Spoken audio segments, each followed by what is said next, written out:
आपने ऐसा सीन फिल्मों में तो बहुत बार देख रखा होगा, लेकिन इस सीन की हकीकत मालूम करनी हो तो पाक फौज के इस शेर से मिलिए।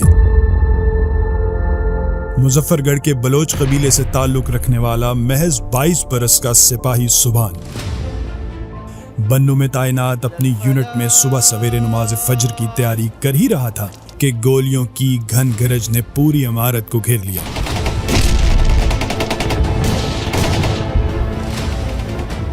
बारूद की महक हवा में फैलने लगी तो अपने साथी सिपाह के साथ सिपाही सुभान ने भी ख्वारजियों के इस हमले के खिलाफ कमर कसी।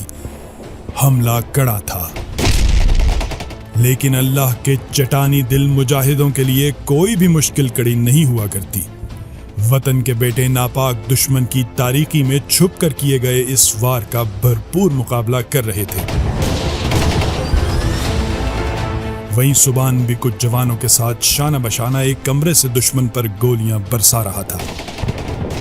जब दुश्मन के कई नापाक कारिंदों को जहन्नुम पहुंचा चुके तो एक बदबख्त कमरे के नजदीक पहुंचने में कामयाब हो गया और इसने एक ग्रेनेड इस कमरे में फेंक दिया। इस दुश्मन को मालूम था कि इस कमरे में ग्रेनेड फेंकने से मुताद्दिद सिपाह को नुकसान पहुंचेगा, मगर वतन के बेटे कहां एक दूजे को आंच भी आने देते हैं। सुभान ने जब कमरे में ग्रेनेड आता देखा तो बिना कोई दूसरा ख्याल किए फौरन उस ग्रेनेड पर लेट गया और अपने कई साथी जवानों की जान बचाकर हमेशा के लिए एक दास्तान शुजात लिख गया।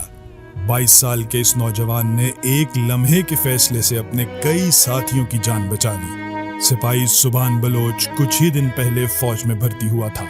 कम उम्र, कलील नौकरी, मगर बहादुरी ऐसी कि आज जवानों के सरदार सैयदुश शोहदा भी बाहें फैलाए इस शहीद को खुशामदीद कहते होंगे।